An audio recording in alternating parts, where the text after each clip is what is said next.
peristiwa penting dalam bulan Ramadan sepanjang sejarah. Ya. Sejarah ini penting. Kalau kita buta sejarah, seolah-olah kita bayi lahir yang tidak pernah punya masa lalu yang gemilang gitu. Tetapi kalau seorang muslim tahu sejarah pendahulunya, ini akan melahirkan sikap apa namanya? Rasa bangga. Ya, bahwa kami itu adalah sebuah umat bangsa yang dulu itu pernah menjadi pemimpin dunia gitu. Nah, inilah kira-kira yang akan menjadi bahasan saya, dikaitkan dengan Ramadan. Peristiwa apa saja yang dulu pernah terjadi dalam bulan Ramadan. Yang besar-besar saja, ya turunnya wahyu, kan gitu ya. Turunnya wahyu pada bulan Ramadan. Kalau soal tanggal 17 itu masih diperdebatkan. Apa betul tanggal 17 itu hanya salah satu pendapat saja. Nanti 17 Ramadan itu nanti akan kita ulas dalam apa yang sebenarnya terjadi 17 Ramadan, nanti jadi bahasan kita. Kemudian ya disyariatkannya azan juga pada bulan Ramadan, Pak. Ya, azan itu disyariatkan pada bulan Ramadan. Saya tadi minta air putih. Yang kedua, kemudian yang ketiga, dan ini yang paling banyak nanti akan saya paparkan, bahwa pada bulan Ramadan itu terjadi banyak peperangan, yang dalam bahasa kita itu jihad fisabilillah. Ya, hampir setiap zaman dalam sepanjang sejarah Islam itu, Ramadan itu ditandai dengan terjadinya pertarungan fisik. Melawan siapa? Ya, sudah barang tentu yang dilawan di sini adalah musuh-musuh Islam. Musuh-musuh Islam ini kan tidak pernah diam, tidak pernah berhenti ingin memadamkan cahaya Islam. Yuriduna liyutfi'u nurallahi biafwahihim. Mereka ingin memadamkan cahaya Allah dengan mulut mereka. Ya. Jadi konspirasi itu bukan barang baru, dari dulu sudah konspirasi itu. Sejak Nabi Muhammad lahir dibangkitkan menjadi Nabi sudah terjadi konspirasi. Ya. Karena orang-orang umat sebelum kita tahu betul siapa Nabi Muhammad itu yang akan menjadi perubah dunia. Jadi kalau bisa dia sebelum tumbuh dihabisi dulu. Gitu. Makanya sepanjang sejarah Nabi itu menghadapi pergolakan. Ya. Yahudi ini yang paling nomor satu ini, yang paling benci terhadap Nabi Muhammad itu Yahudi itu. Karena berita tentang Nabi Muhammad itu sudah ada di dalam mana? Di dalam kitab mereka. Yahudi dan Nasara itu tidak akan pernah suka sama kamu, sama engkau ya Muhammad. Ya, karena ya yang pertama mereka tadinya itu menginginkan kalaupun ada nabi yang terakhir itu jangan dari bangsa Arab. Jadi sentimen apa? Sentimen kesukuan, bangsa, etnis. Allah menghendaki nabi yang terakhir itu bukan dari kalangan Banu Israel, gitu. Ya, oke lah, nabi-nabi yang lalu banyak dari Banu Israel. Tapi Allah berkehendak, ya Allah kan berkehendak atas segalanya. Mana mungkin manusia memaksakan kehendaknya kepada Allah. Masuk mulai, Bapak Ibu yang dirahmati Allah, peristiwa-peristiwa terjadi selama bulan Ramadan. Yang pertama saya mulai pada zaman Nabi.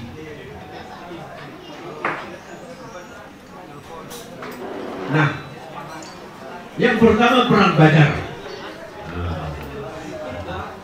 Perang Badar itu terjadi pada tanggal berapa Bapak Ibu? 17. Nah, jadi kalau bicara 17 Ramadan bukan musuh Quran. Kita selama ini ya banyak informasi yang tak valid kita terima. Ya udah terima aja lah. Oh, katanya begitu. Udah jadi turun-temurun. apakah Quran turun 17 Ramadan? Itu hanya salah satu pendapat. Terjadinya perang Badar dipastikan 17 Ramadan. Semua referensi sejarah mengatakan demikian. Ya. Kalau turunnya wahyu, ada yang mengatakan 24 Ramadan, ada yang mengatakan 27 Ramadan. Tapi yang jelas Senin, betul. Hari Senin ketika Rasulullah berada di gua Hira, Jabal Nur, disitulah turun 5 ayat pertama dari surat apa, Pak? Iqra itu ayat pertamanya. Surahnya namanya apa? Memang kita ya, Al-Alaq. Iqra wa rabbukal akram. Nah, tadi ada seorang senior kita mengatakan, ya tolong dibahas soal Iqra ini ya. Secara umum kan kita sudah tahu. Dari kecil juga kita sudah tahu bahwa perintah membaca. Jadi terseliplah makna di situ.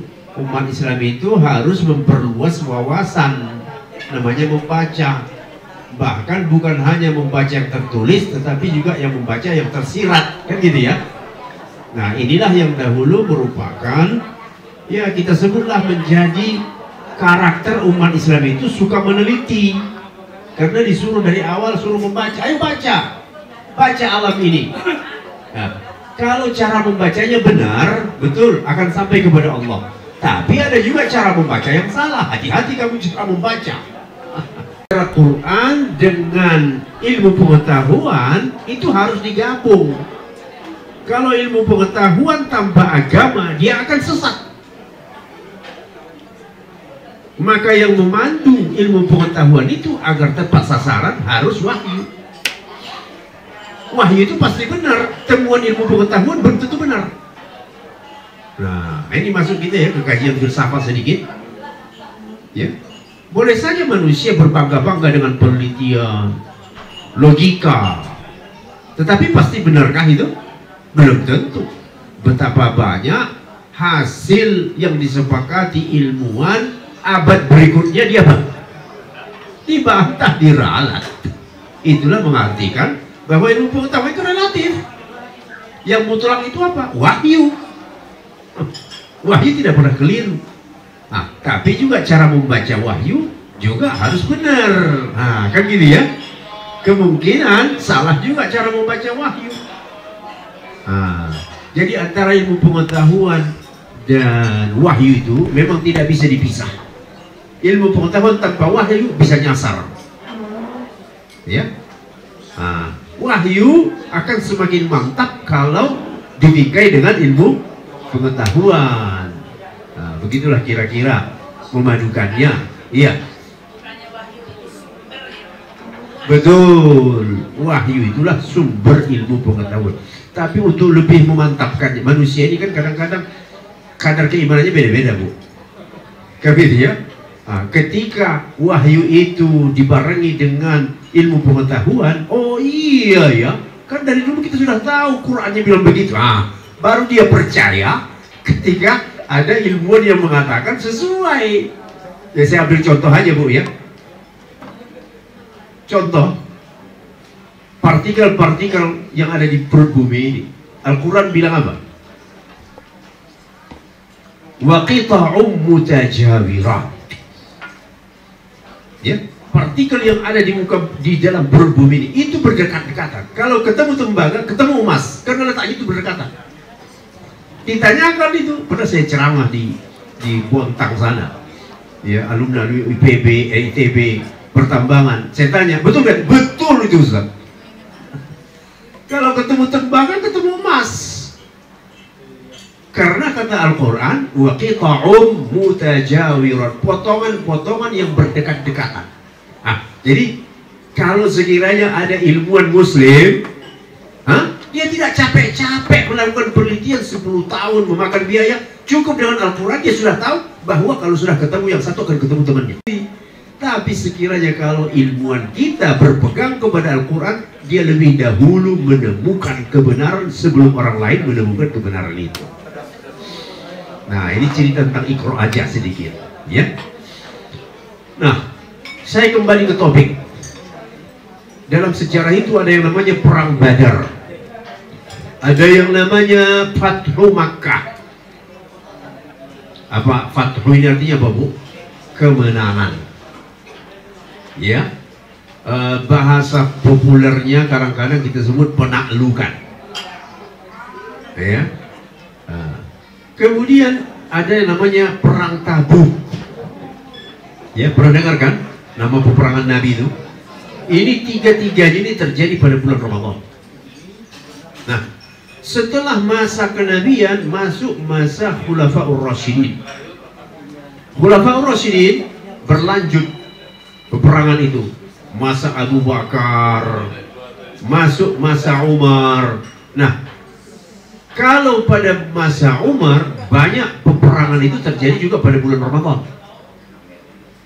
Khususnya ketika melawan Imperium Persia. Persia ini dulu kan, Bu, Bapak, ini kan superpower. Di samping Romawi di bagian barat bumi, Persia di bagian timur bumi. Mereka ini yang bercokol, sama seperti dulu Uni Soviet dengan apa? Dengan Amerika. Mereka tidak jauh-jauh dari dua itu saja. Nah, kan dulu begitu juga. Kemudian juga terjadi pada bulan Ramadan di Eropa. Umat Islam hadir di Eropa. Nama perangnya Az-Zallaqah. Ini bersejarah sekali. Zallaqah namanya, ya. Itu terjadi di Portugal, perbatasan Prancis. Kemudian setelah itu, tidak lama setelah itu barulah terbuka Andalusia. Nah, ini puncaknya. Kita semua tahu bahwa Islam pernah bersemayam di Spanyol selama berapa abad, Bu? 8 abad. Membangun peradaban Eropa. Dari Andalusia lah Eropa itu jadi maju. Dan ini tidak bisa dibantah mereka. Walaupun dalam kenyataan sering sekali kacang lupa sama kulitnya. Mereka senantiasa menafikan Andalusia itu. Padahal nyata sejarah yang menuliskan bahwa dulu Raja Inggris menyurati Sultan di Andalusia, tolong dong terima anak saya mau kuliah di Andalusia. Banyaklah putra-putri dari negara-negara sekitar datang sekolah, kuliah, karena tidak ada universitas di barat, belum ada. Adanya itu cuma di Cordoba, ya, di Andalus. Nah, tapi lagi-lagi seperti saya katakan, biasanya orang sombong itu tidak pernah mengakui masa lalunya. Tetap dia mengatakan, ya kami membangun peradaban dari kami sendiri. Tapi orang-orang yang jujur dari mereka itu, ya mengakui itu bahwa majunya Eropa sekarang, dasar-dasar majunya itu diletakkan oleh kaum muslimin di Cordoba. Bahasa Arabnya Kurtuba, ya. Kemudian, tapi ini kurang begitu populer walaupun dahsyat. Nanti satu persatu ingin saya bahas kalau waktunya cukup, makanya agak cepat-cepat sedikit. Kemudian juga perang salib terjadi pada bulan Ramadan. Perang salib ini ratusan tahun loh, Bu. Bukan 10-20 tahun, ratusan tahun. Sampai akhirnya muncul seorang figur yang bernama siapa? Salahuddin Al-Ayyubi. Itulah yang memukul mundur tentara salib dari Timur Tengah, mengembalikan Baitul Maqdis. Masya Allah. Jadi peristiwa-peristiwa heroik ini harus diketahui. Wabil khusus anak-anak muda, enggak kecil kemungkinan mereka tahu itu. Ya. Nah, artinya apa? Hidup ini memang perjuangan, kan? Tidak bisa dipungkiri itu perjuangan itu. Ya, bangsa yang kuat, bangsa yang menang dalam perjuangan, pertarungan. Ya, sampai sekarang pun tetap saja. Yang kuat militer dia yang menang. Siapa yang punya senjata nuklir, dia yang berkuasa di dunia ini. Kalau kamu sebagai bangsa tidak bisa menciptakan senjata nuklir, ya udah diam-diam aja. Baik, hadirin dirahmati Allah Ta'ala, Kemudian ternyata kita punya sejarah juga dengan Ramadan. Apa itu, Bu? Bapak?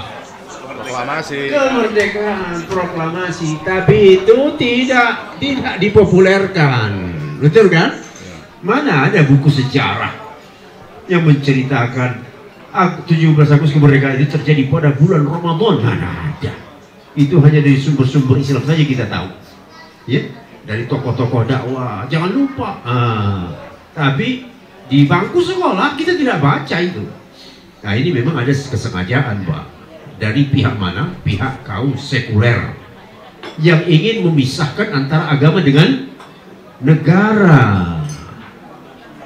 Ya, memang ada kesengajaan. Jadi dijauhkan itu jasa-jasa para ulama, ya. Artinya peristiwa-peristiwa yang jelas-jelas itu mengandung nilai-nilai keagamaan itu memang sengaja disingkirkan informasinya. Jadi dibilang saja lewat perjuangan rakyat Indonesia. Kalau tanpa bantuan Allah bagaimana rakyat Indonesia bisa mengusir penjajah? Mana ada kamusnya bambu runcing melawan tank?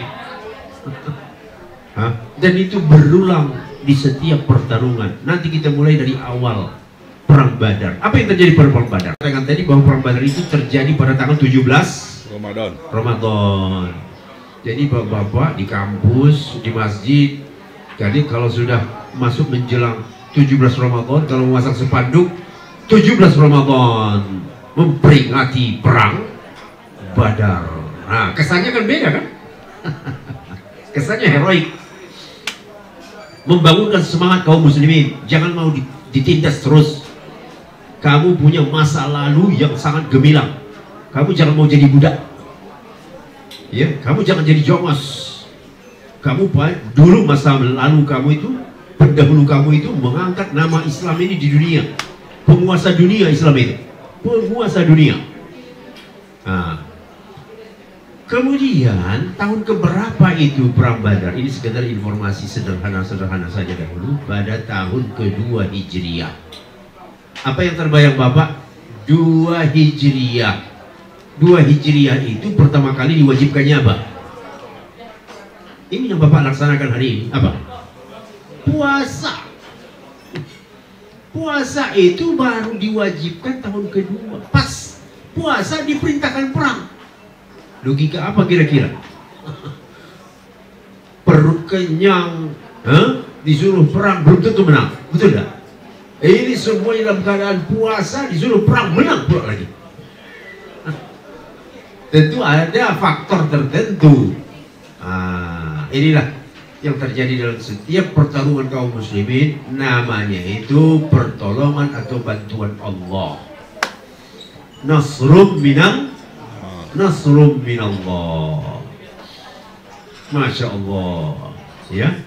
Jadi memang dari dahulu tidak pernah berimbang antara kekuatan Islam dengan kekuatan musuh, itu tidak pernah berimbang. Dalam Perang Badar ini berapa personil sahabat Nabi? 312 orang. Yang dilawan berapa jumlah kaum musyrikin yang datang dari Makkah? 1000. Logika perang mana yang bisa melawan 1 lawan 3? Begitu juga dengan peralatan-peralatannya, ya. Kaum musyrikin hanya memiliki unta. Waktu itu kan alat perang, angkutan perang, ya, itu hanya unta. 70 ekor unta. Kaum musyrikinnya punya 700 ekor unta. 1:7. Belum lagi cerita kuda. Kudanya kaum musyrikin 70 ekor. Kuda kaum muslimin 1 ekor. Ya Allah. Jadi sama sekali tidak berimbang. Tetapi, nah itu dia. Apa faktor yang memenangkan itu? Wa anzala junudan lam tarauha. Allah menurunkan pasukan yang gak bisa kamu lihat. Hanya sahabat saja yang menceritakan, kami dengar suara gemuruh pasukan kuda, tapi kami nggak lihat orang. Yang ada di sana, di depan sana musuh bergelimpangan aja. Malaikat wa anzala juludan lam tarawha. Kami menurunkan pasukan yang kamu tidak bisa lihat. Ya, dan langsung pasukan malaikat itu dipimpin oleh siapa, Pak? Jibril. Bayangkan itu. Jibril yang menurunkan wahyu dari langit kepada Rasulullah, dia yang memimpin pasukan langsung. Jadi ketika itu diberitahukan melalui Al-Quran, ya, ini sebenarnya adalah semacam apa? Hiburan. Wa ma ja'alahu Allahu illa busyra wa litatma'inna bihi qulubukum wa man nasru illa min indillah. Ya, itu berita turunnya malaikat itu merupakan busyra, ya, good news untuk kamu. Supaya menenangkan kamu. Bagaimana 300 kita mau melawan 1000? Bagaimana? Tenang saja. Yang kelihatan 300, yang tak kelihatan lebih dari 1000. Untuk menenangkan pasukan sahabat kaum muslimin. Begitu, Pak. Nah, lalu bagaimana hasilnya? Masya Allah, 70 dari orang musyrik itu mati jadi bangkai, 70 lagi ditawan. 70 ribu, ya. 70 musuh mati, 70 ditawan, harta rampasan menimbun. Bayangkan 700 ekor unta, Pak. Unta, kalau kita anggap sekarang unta itu 40 juta per ekor. Bayangkan saja berapa ratus unta. Sehingga kaum muslimin pulang dari Badar membawa harta kekayaan yang banyak. Jadi kalau dibaca sejarah income negara-negara Islam dari dulu, itu salah satunya pendapatannya itu dari mana, Pak? Perang. Iya. Sumber. Makanya dulu tidak ada pajak. Ya, yang ada hanya zakat. Karena kas negara banyak dari perang. Begitu. Zakat, kemudian hasil rampasan perang, sampai masuk Al-Quran. Satu surah dalam Al-Quran itu nama surahnya, Pak? Al-Anfal. Apa arti Al-Anfal? Harta rampasan perang. Jadi nama satu surah. Hebat tidak itu? Al-Ahzab. Apa arti Al-Ahzab? Pasukan. Jadi yang namanya sejarah Islam itu penuh dengan warna heroik. Karena Nabi SAW mengajari kita, ya, kalau kamu mau menerapkan Islam ini harus pakai kekuasaan. Kekuasaan itu tidak bisa diminta, dia harus direbut. Allahu Akbar. Siapa yang mencoba menghalangi, yang berbicara adalah apa? Senjata. Itu namanya jihad. Nah, ketika semangat ini menghilang, inilah kenyataan belakangan hari. Umat Islam dihinakan. Ikut saya. Ikut saya. You must follow me. Kalau tidak, you are against me. Bisa mampu berhadapan? Ya nggak mungkin. Kamu nggak punya apa-apa. Dia punya nuklir. Nggak bisa. Jadi itulah kalau kita membaca sejarah. Membaca sejarah itu penting sekali. Ya. Dan Rasulullah dahulu menghadapi kaum musyrikin itu bukan hanya menendahkan tangan, Pak. Bukan hanya menendahkan tangan. Ayo, kita berdoa semuanya supaya Allah menurunkan sakit perut orang musyrik. Mana ada itu? Ya. Jadi gak usah perang, sakit perut aja mereka, ya udah selesai. Enggak ada.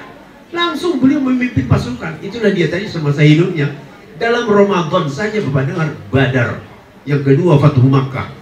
Yang ketiga Tabuk. Yang di luar Ramadan puluhan. Puluhan perang.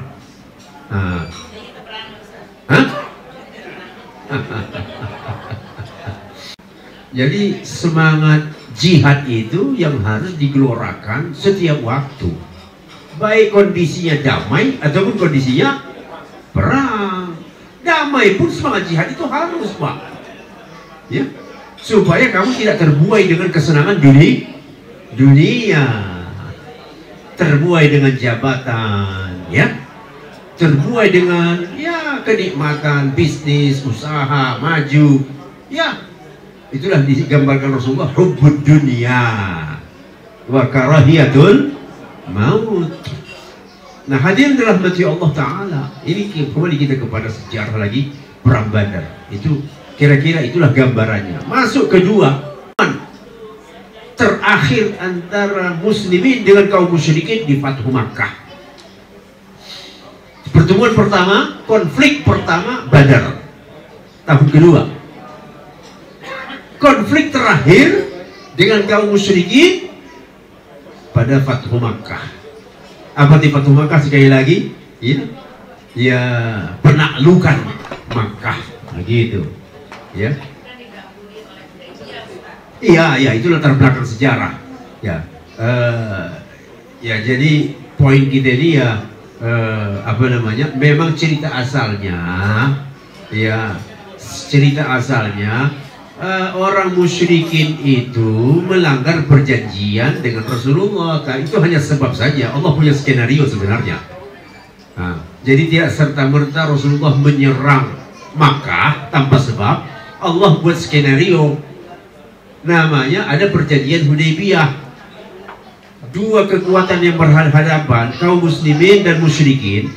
Ini dua, kita sebutlah dua kubu besar ini dulu punya bahasa kita sekarang apa namanya ya, sekutu, istilah politiknya apa? Koalisi. Itu bicara koalisi nih ya. Nah, punya koalisi kaum muslimin, musyrikin punya koalisi. Tiba-tiba koalisi musyrikin membunuh koalisi kaum muslimin, mati terbunuh 2 orang. Wah, ini melanggar perjanjian kamu. Nah, itu sebab saja pada intinya Allah sudah membuat perencanaan bahwa Makkah itu harus direbut. Tidak boleh Makkah itu ada di tangan siapa? Kaum musyrikin. Karena di situ ada rumah Allah, tanah suci. Jadi makanya yang paling hina itu sekarang kita, karena salah satu tanah suci kita ada di bawah siapa? Yahudi. Jangan sebut-sebut Israel, Pak. Ya, sebut saja Yahudi. Karena Israel ini sebenarnya penamaan secara palsu. Israel itu kan nama Nabi Yakub. Itu mereka memakai secara apa? Palsu sebutan Israel. Ya. Israel kan nama Nabi Yakub. Mereka catut nama Yakub oleh sekelompok penjahat dunia. Mana mungkin itu nama negaranya Israel? Ya, sebut saya, makanya ulama-ulama di Timur Tengah tidak mau menyebut negara Israel. Mereka menyebutnya Daulatul Yahud. Nah, negara Yahudi. Dan itulah yang pas betul. Nah, Rasulullah menyiapkan pasukan. Nah, ini betul-betul siap perang nih. Berapa jumlah pasukan yang akan berangkat ke Makkah, Pak? 10.000. Oh. Dan itu 10.000 punya pengalaman dari perang Badar berapa puluh kali perang sampai tahun Fathu Makkah tahun ke-8 Hijriah. Insya Allah Bapak gak akan mengantuk kalau sudah cerita sejarah ini.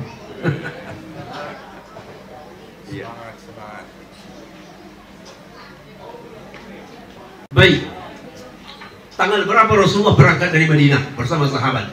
10 Ramadan. Semua puasa. Tadi perang Badar semua puasa. Coba lihat ya. Jadi di situ digabungkan memanfaatkan kebersihan hati untuk meraih pertolongan Allah.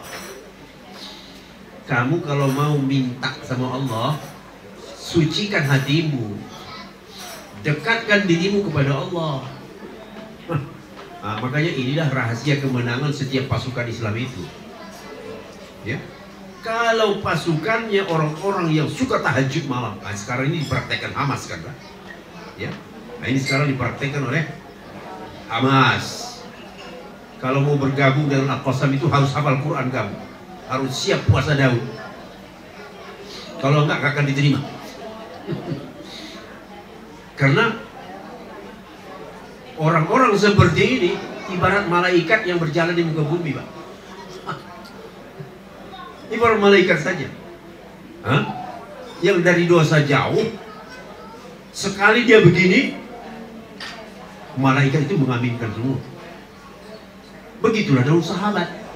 Nah, jadi tanggal 10 berangkat sampai di Makkah kira-kira tanggal 21, 11 hari di jalan. Emangnya dulu ada bis AC? Emangnya jalannya dulu aspal? Pasir, Pak. Kalau nggak tahu jalan bisa kelelep kaki onta itu. Ya, berpuasa, masya Allah. Jadi ini keharusan kita, ya, merenung sejarah bahwa Islam ini tegak dengan kesusahan. Bukan enak-enak, dengan kesusahan. Orang yang datang belakangan menikmati kesenangan. Dulu yang memperjuangkan ini, kita kalau kembali ke sejarah, bagaimana dahulu sahabat Rasulullah di Makkah diintimidasi oleh kaum Quraisy, betul kan? Hijrah itu bukan kemauan Nabi, kondisi terpaksa. Kalau tidak terpaksa, Nabi tidak akan mau hijrah. Tapi tidak ada jalan lain. Kalau kamu bertahan, mati satu-satu. Makanya harus hijrah. Itulah sebabnya dikatakan hijrah. Jadi bukan kemauan Nabi itu hijrah, tetapi kondisi yang memaksa. Lalu pada waktu di Makkah, Nabi tidak membolehkan melawan. Jangan melawan. Waduh, bagaimana Rasulullah, kami disiksa? Sabar saja, ada temponya. Nanti begitu turun perintah Allah, lalu ketika turun perintah Allah hijrah, Abu Bakar bilang apa, Pak? Utsman bilang apa? Ketika turun perintah hijrah, udzina lil ladzina yuqataluna bi annahum zulimu. Kami faham perintah hijrah itu artinya siapkan persiapan untuk perang. Jadi kamu disuruh keluar dulu, lalu dari luar apa? Masuk menyerang dari luar, bangun kekuatan dulu. Itu yang praktekkan Nabi selama 8 tahun di Madinah, membangun kekuatan militer untuk kembali mengambil alih kota Makkah tahun ke-8 Hijrah. 10.000 bukan jumlah yang sedikit, Pak. Dan itu dirahasiakan, ya, semua dirahasiakan sampai masuk mendekat pintu masuk, namanya, ya, kira-kira kalau kita mau masuk ke Jakarta, ya, pintu masuk Jakarta dari Bekasi itu kan banyak. Nah, jadi iya. Jadi Rasulullah pun, ya, sudah membaca ini pintu-pintu masuk Makkah ini sekian, kita 10.000 bagi ini semua, sekian ribu dari pintu ini, sekian ribu dari pintu ini. Nanti ketemunya ngumpulnya di mana? Jadi dikepung.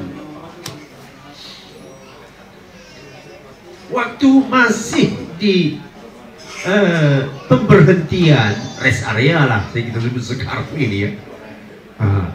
Berita tentang kedatangan pasukan Nabi Muhammad sampai ke telinga orang Quraisy. Berapa jumlahnya? 10.000. Wah, ini gawat ini. Bakal terjadi pertumpahan darah. Lalu orang Quraisy, jadi saya sebut Quraisy, memang mereka Quraisy dulu itu musuh Islam, tapi belakangan menjadi apa? Pembela Islam. Nah, begitu. Yang pembela Islam paling utama terdepan ya memang bangsa Quraisy. Nah, Lalu Abu Sufyan masih musyrik, Pak. Dikirimlah Abu Sufyan. Abu Sufyan datang itu Muhammad, ya, lobby dia supaya jangan masuk ke Makkah, nanti terjadi pertumpahan darah. Lalu datanglah Abu Sufyan menjumpai Rasulullah yang bersiap mau masuk Makkah, didakwahi Nabi masuk Islam. Gawat. Duta musyrik menghadap Rasulullah, menyerah. Akhirnya masuk Islam. Dibalik Nabi, sekarang kau jadi duta kami,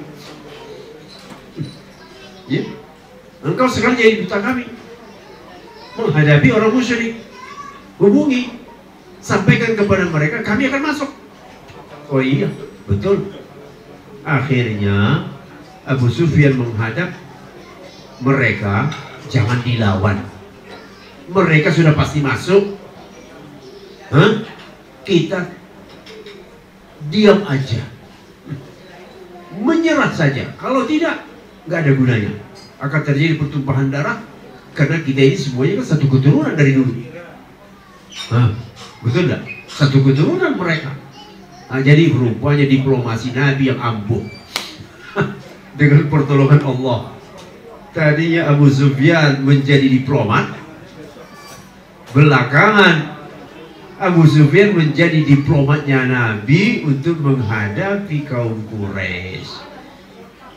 Dikepunglah Makkah itu dengan pasukan 10.000.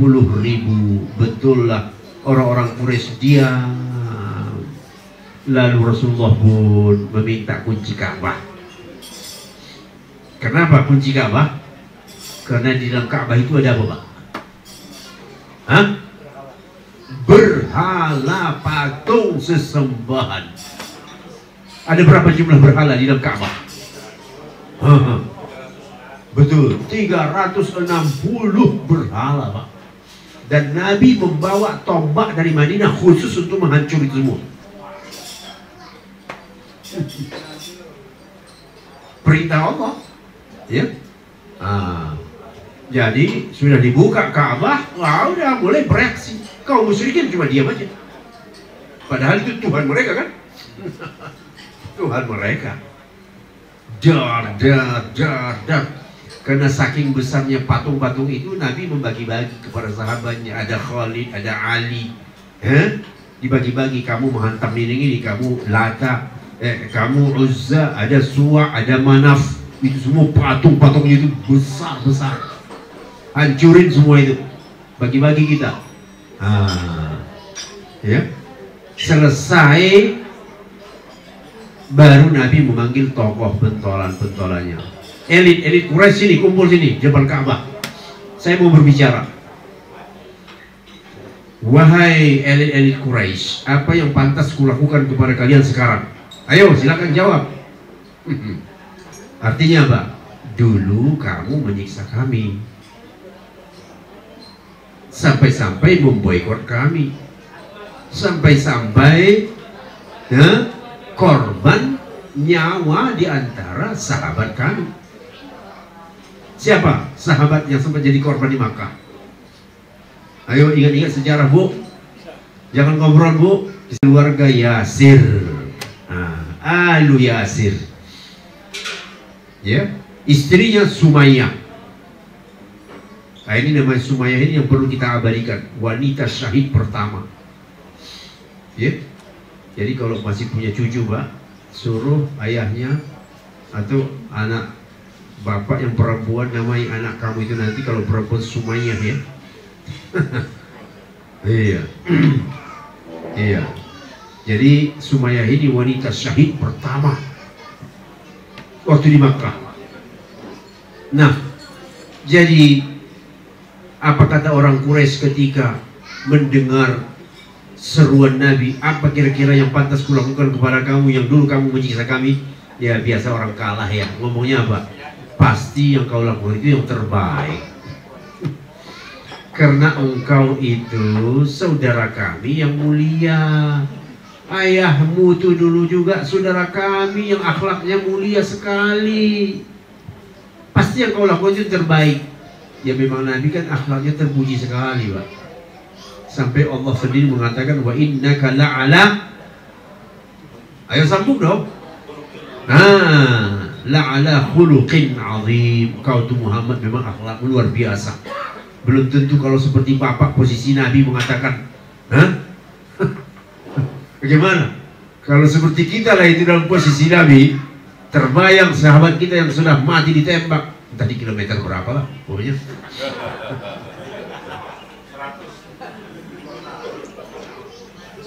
Ya. Jadi kata Nabi apa? Ya, aku mengatakan kepada kalian seperti ucapan Nabi Yusuf dulu ketika dia sudah jadi menteri keuangan di Mesir.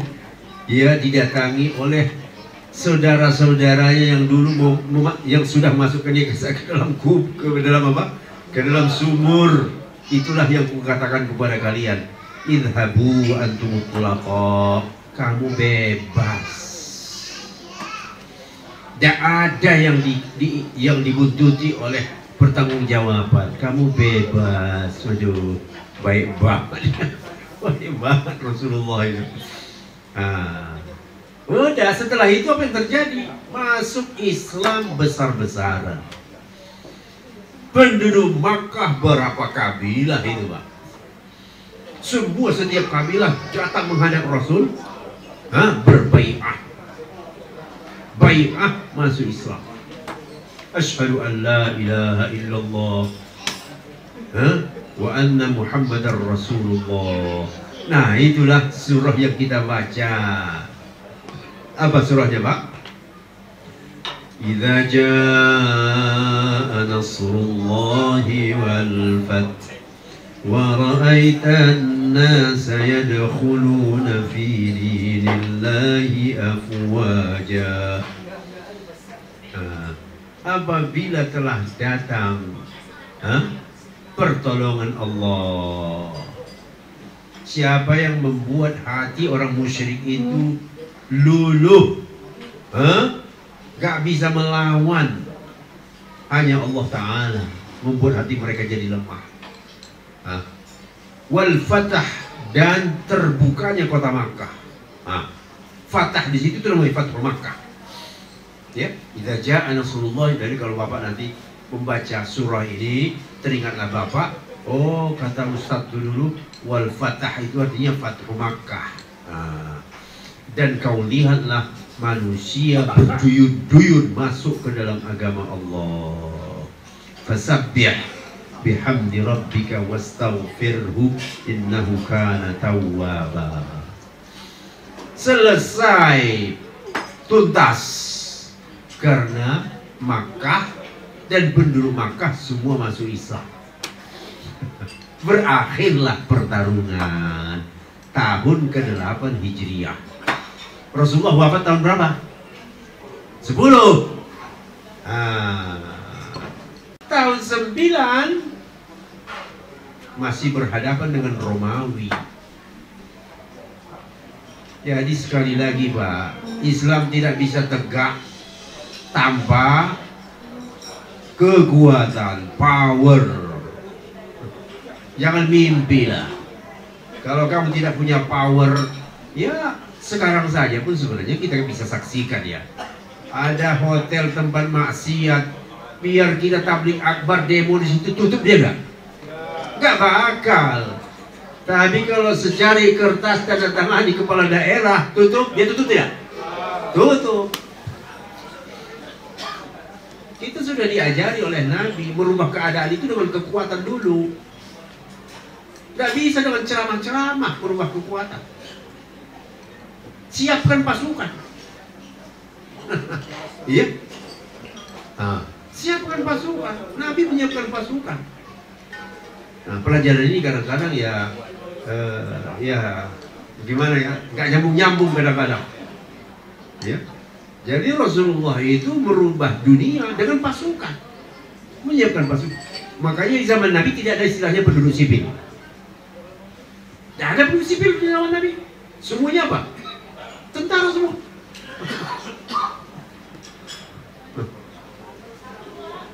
Datang Datang informasi mau perang, semua berangkat.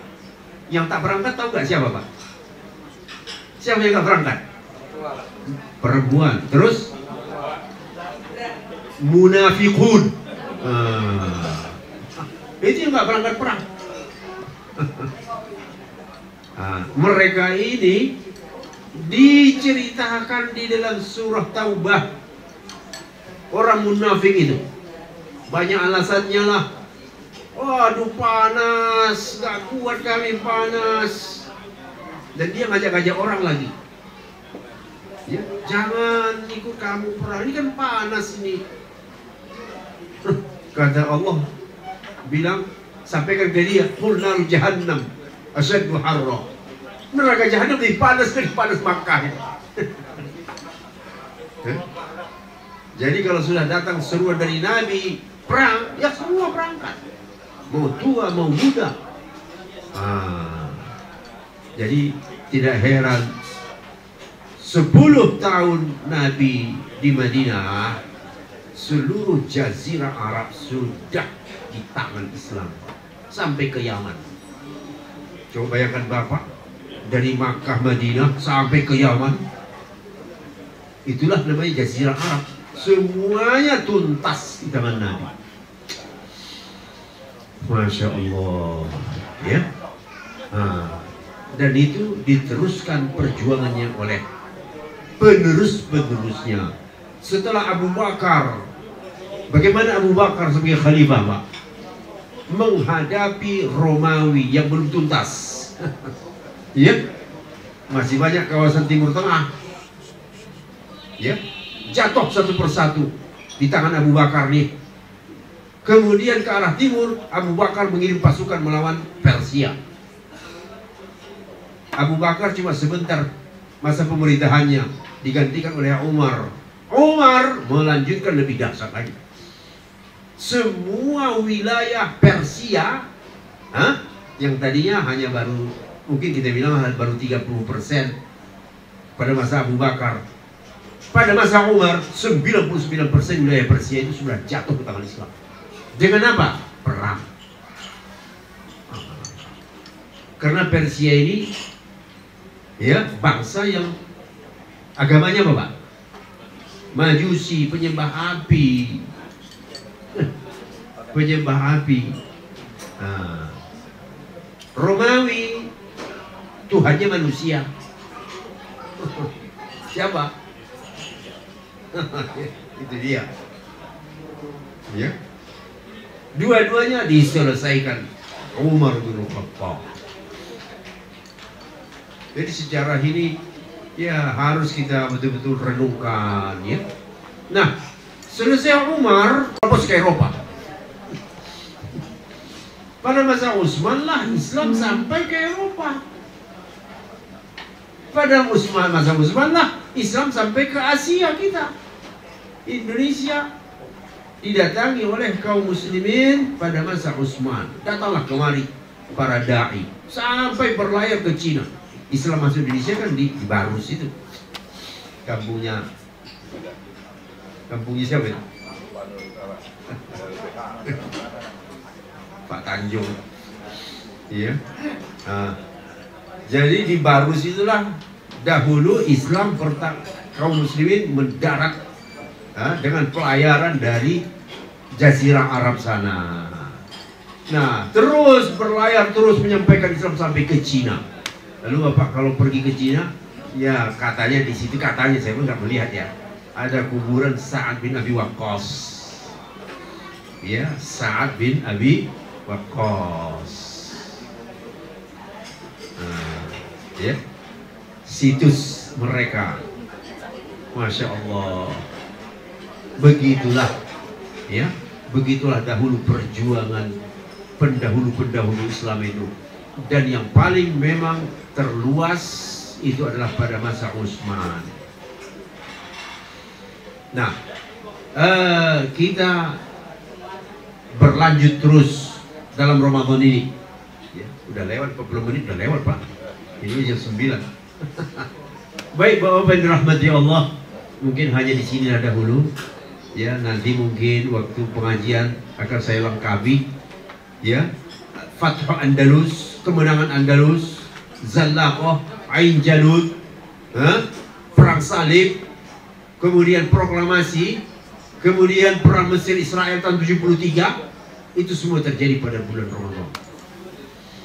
Jadi artinya apa? Kaum muslimin betul-betul tahu bahwa Ramadan itu bulan untuk meraih pertolongan Allah. Kamu jangan khawatir jumlah kamu tidak bisa melawan, itu semuanya akan kecil. Kalau pertolongan Allah sudah datang, kamu akan diberikan kemenangan. Baik,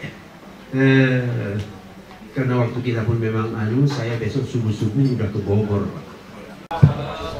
Ada waktu saya jawab sedikit ya, 3 orang boleh lah. Ada yang mau tanya? Satu lagi, ada lagi kak? 1, 2, 3, ya udah. Jangan panjang-panjang, satu pertanyaan aja. Terima kasih. Saya masih ingat dulu itu ada, bukan memang ya, bahwa kebangkitan Islam itu akan muncul dari Indonesia. Saya kalau melihat situasi seperti kayak gini, sebetulnya apa sih saran Pak Ustadz? Bagaimana cara, apa memang betul bahwa ada kebangkitan Islam itu akan datang dari Indonesia? Terima kasih. Lanjut yang lain, kalau ada. Ya, karena pengajian kita ini sempat vakum berapa lama kan? Jadi dulu kan saya sering hampir setiap bulan sekali sebelum Covid kan begitu ya. Tolong baca WA. Mudah-mudahan nanti habis Id bisa kembali kita Pak mengaji lagi ya. Habis Idul Fitri insya Allah ya. Tentang Indonesia, ya itu kan analisa, khususnya analisa orang Indonesia, begitu. Karena potensinya jumlah besar, tapi pengamat lain mungkin dari luar Indonesia mengatakan Indonesia itu susah untuk menjadi pengusung kemajuan karena mentalnya lemah-lemah. Ya, tingkat ketakutannya itu tinggi, beda dengan orang Arab. Halo, assalamualaikum. Itu lebih kepada analisa Pak. Ya, orang kan beranalisa sah-sah saja, betul enggak? Semacam harapan.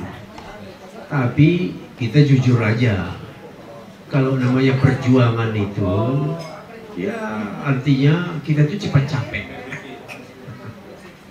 Nafas kita tuh tidak panjang. Keberanian kita ya belum teruji. Kemudian juga sebagian dari mengatakan orang Indonesia itu tidak tahan berahasia. Nah, ini salah satu nih. Salah satu kelemahan orang Indonesia itu suka apa? Iya, suka ngomong. Gak bisa dia bedakan ini rahasia ya. Ya dia ngomong ke kawan ini rahasia ya. Dia ngomong ke kawannya satu lagi rahasia. Semua yang tempat ini rahasia. Itu ciri-ciri orang kita. Ya. Sedangkan ya saudara-saudara kita yang lain kalau sudah bilang rahasia ke anaknya kemana pun dia gak akan ngomong. Ke istri dia gak ngomong. Iya. Nah, ya sama keluarnya kita jadi bening sama. Nah, jadi secara fair kita masih membutuhkan banyak pilar-pilar kebangkitan itu. Itu dia tadi, keberanian, kesabaran, ketabahan dalam berjuang, tahan bersakit-sakit, ya, kekuatan mental, ya, tidak ya angin-anginan gitu. Seperti mohon maaf ya, kata orang hangat-hangat.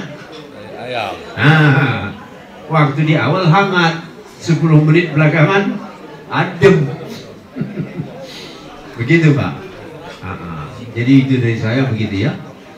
Coba Bapak lihat yang pernah menjadi penguasa-penguasa dunia ini selain bangsa Arab, Turki. Kan gitu ya. Jadi yang mewakili Islam itu pernah di dunia ini adalah bangsa Turki. Coba Turki itu Pak, memang wah fisiknya betul dah. Baca Bapak sejarah sedikit bagaimana Muhammad Al-Fatih. Yang namanya fisik ini sangat menentukan dalam berjuang. fisik orang Turki itu, lihat tuh. Nah, jadi kita ya bukan mengecilkan, tetapi ya masih panjang lah, begitu ya. Nah, kemudian tadi pertanyaan ibu tadi ringkas saja ya. Kalau ibu kaitkan dengan kondisi kita terakhir, nah ini dia ini. Memang kita pertama harus dipahami, perjuangan itu harus punya nafas panjang.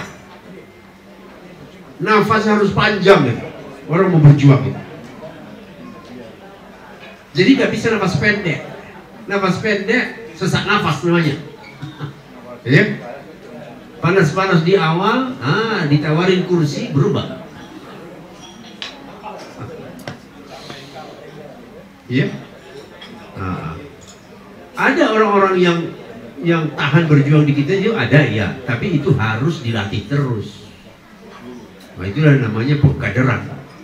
Nah, makanya kita untuk adik-adik kita HM ini tidak hanya keorganisasiannya saja yang dikader, tetapi keislamannya harus diasah.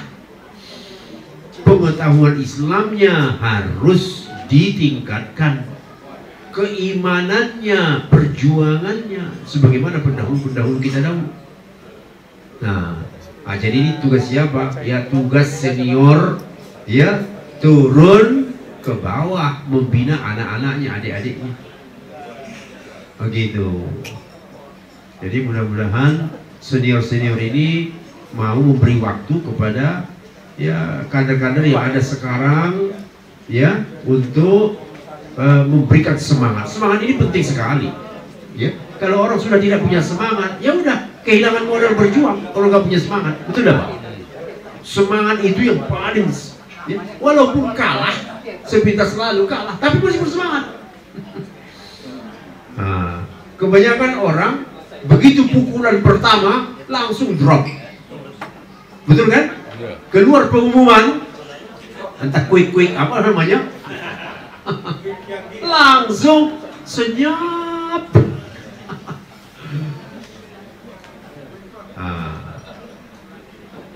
Jadi orang berjuang itu nafasnya harus panjang, ya, semangatnya harus membaca. Itu akan kita dapatkan kalau kita banyak membaca sejarah-sejarah perjuangan sahabat Nabi, ya. Kemudian ya itu dia tadi Khulafaur Rasyidun, para kaum muslimin. Pada jauh itu yang dilawan kaum muslimin siapa Pak? Bangsa Tatar yang terkenal bengis, ya, yang sudah sebelumnya membantai manusia, berhadapan dengan kaum muslimin dari Mesir. Selesai pasukan Tatar itu musnah, sampai panglima-panglimanya di tempat dihantam sama Saifuddin Qutuz jadi bangkai. Mana kesombongan kamu itu? Begitu ya. Dan dalam sejarah itu hanya dilakukan ya bangsa Turki selain bangsa Arab. Sampai di sini dahulu, saya mohon diri, mohon maaf kalau ada yang kurang, pasti banyak yang kurang. Aku qouli hadza wa astaghfirullah. Wassalamualaikum warahmatullahi wabarakatuh.